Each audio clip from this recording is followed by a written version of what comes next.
ensemble sur le problème de l'élevage. Donc c'est pour ça qu'on a demandé à être reçus en préfecture. Nous ont accompagnés, mais de manière assez silencieuse, le président de la Chambre, le secrétaire général. On vous dira un petit peu tout ce qu'on s'est dit.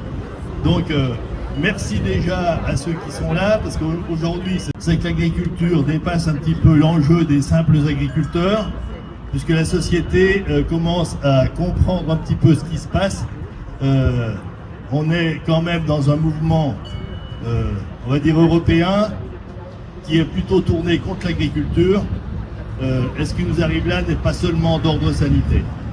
Donc on a retracé quand même le départ, je vois qu'il vous a été retracé un peu ce matin, puisqu'aujourd'hui chacun arrive quand même à avoir des informations.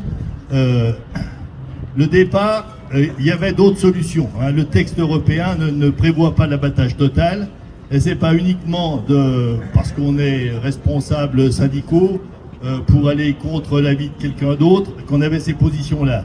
Donc ces positions-là, c'est ce qu'on a démontré. Donc c'était la sous-préfète, la préfète n'était pas là.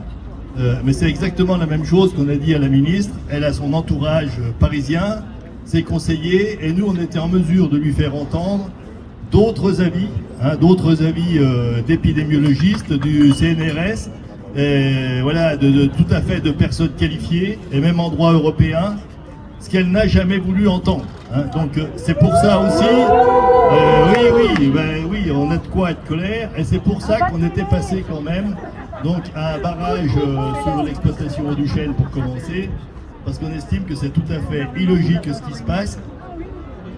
Et donc on a après on nous a contesté quasiment le droit de recours juridique. Je crois que chaque personne a le droit de faire un recours juridique contre ce qui lui arrive. Donc on a bien quand même analysé tout ça, de dire vous appliquez des directives qui viennent de l'Europe, du ministère. Voilà, donc c'est normal qu'un fonctionnaire fonctionne, hein, même si c'est complètement en dehors du bon sens. Donc ça, bon, elle n'y peut rien, hein, elle applique. Hein, c'est des gens qui appliquent. Donc on dit qu'il y avait aussi d'autres méthodes. Alors après, sur le dépeuplement, tout est prouvé aujourd'hui que l'histoire, ils appellent dépeuplement, c'est un petit peu plus sympa qu'extermination, mais en fait, il s'agit d'extermination de troupeaux. La vaccination a commencé, donc on n'est plus comme au début. Au début, on pouvait faire peur aux agriculteurs, parce que c'est vrai qu'on avait tous peur, hein, il faut bien avouer les choses telles qu'elles sont, puisqu'on nous disait que la maladie pouvait se transmettre d'animal à animal, ce qui aurait pu avoir une contagion beaucoup plus importante. En fait, c'est pas vrai du tout. Voilà, donc je pense que tout le monde sait aujourd'hui et suffisamment documenté pour dire qu'il faut un temps qui pique une bête. Donc il y avait, dès le départ, que ça plaise ou pas, peut-être à certains même d'entre vous, hein, je pense que la désinsectisation de la zone et des communes autour aurait sans doute apporté tout de suite une réponse beaucoup plus positive que de vouloir tout dépeupler. Hein, donc ça, c'est ce qu'on a demandé, mais en fait, le bon sens ne marche pas dans un truc comme ça. Donc là, aujourd'hui, on va dire que le combat plutôt de la journée, et c'est là qu'il y a une différence quand même d'approche, mais on espère quand même d'avoir été écouté, même si on n'est pas entendu. Je ne sais pas ce que tu en penses, Noémie. Là, aujourd'hui, on nous dit que le vaccin, il est actif. Bon, ça va de 14 jours, maintenant on passe à 28 jours, mais sachant qu'on est déjà à plus de 21 jours de vaccination dans bien des cas. Oui, non, mais on est d'accord. Le vaccin nous a été imposé, c'est obligatoire. Donc, dans la mesure où on arrive au bout de cette période, on a dit, nous maintenant, c'est terminé, vous arrêtez d'abattre les troupeaux. Voilà, et là-dessus, je pense qu'on est raccord. Le président de la Chambre l'est beaucoup moins. On aurait préféré sortir de la réunion en disant les services. Oui, bon, on ne veut pas se battre entre nous, mais néanmoins, on a le droit d'avoir des avis divergents. Mais là-dessus, la majorité des agriculteurs, c'est nous qu'on la représente aujourd'hui. Hein, donc, à un moment, il écoute aussi. Il n'écoute pas son simple président ou vice-président ou je ne sais quoi, il écoute quand même la majorité des agriculteurs. Et là-dessus, l'État est directement concerné. On dit en quoi vous pouvez nous dire, pourquoi, qu'est-ce qui c'est qui peut légitimer le fait d'abattre au bout de la période de traitement, des 28 jours? Ben rien, hein, l'État n'est pas en mesure. Donc on dit, alors vous comprenez bien que maintenant, on va forcément être beaucoup plus réactif pour ne plus laisser abattre. Hein. Voilà. Donc sur ce plan, on a bien pris note, elle a bien pris note, il voit bien les incohérences qu'il y a, pourquoi on continuerait d'abattre. Donc les méthodes, elles auraient pu être prises différemment.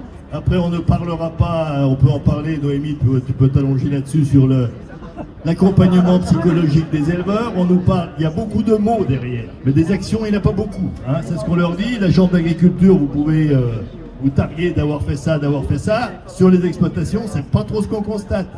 Hein. Donc on parle après de choses à venir. Hein. L'indemnisation, ça n'a pas été trop dans l'objet de la discussion d'aujourd'hui. Aujourd'hui, c'est de dire on veut essayer de contenir la maladie au plus vite. Il semble qu'il y ait moins de cas qui sortent. Donc c'est plutôt positif, pour le coup, si je peux employer ce terme-là, de dire que peut-être qu'on va toucher le bout. Sauf qu'il y aura toujours un après. Hein. On sait très bien ce qui s'est passé sur d'autres maladies. Il y a un autre variant qui peut arriver l'année prochaine dans un autre département. Donc on ne pourra pas continuer cette politique d'abattage total. C'est un non-sens pour les agriculteurs. Et là où ça ne leur plaît pas, c'est qu'effectivement la société commence à va au-delà des agriculteurs et comprenne notre combat. Tout le monde comprend que ce truc est complètement injustifié. C'est pas cohérent. Et ça, en fait, c'est ce qui les dérange le plus. Hein. Moi, c'est ce que j'ai quand même l'impression que ça les dérange parce que ça dépasse le monde agricole. Mais c'est bien logique. Notre boulot, c'est de travailler pour nourrir les gens. Hein. Donc de toute façon, ce qu'on fait, on le fait vraiment en conscience. Je pense que pour apporter le maximum de produits sains, c'est ce qu'on veut. Mais là, la manière où c'est géré, c'est une histoire à se taper la tête contre les murs, hein, si on peut employer cette expression. Parce qu'on sait très bien que le résultat ne sera pas du tout meilleur que si on avait fait cet abattage sélectif. Donc ça reste, à mon avis, l'objectif principal, au moins de cette journée, de dire que si ça continue, effectivement, il faudra peut-être hausser le ton. Hein. Mais on espère qu'une chose, c'est que ça va se calmer, parce que vous avez vu, je peux vous le dire, les éleveurs, il y en a peut-être bien quelques-uns qui sont là, qui prendront la parole, mais on leur met une telle pression, hein, en disant si vous ne laissez pas abattre votre troupeau, on aura toujours les moyens de vous retrouver, parce que malheureusement, l'agriculture, c'est comme ça aujourd'hui. On a un certain nombre d'aides de tous les côtés, puisqu'on ne vit plus directement du prix de nos produits. Donc partant de là, on est contraint par tous les bouts. Donc c'est facile, ils vont arriver à nous faire marcher à quatre pattes si ça continue. Mais bon, on n'est pas parti pour se laisser faire quand même. Hein. On pense que l'agriculture, elle fait partie du territoire, elle appartient au-delà des agriculteurs à tous les citoyens. Maintenant, je laisserai Noémie de la côté.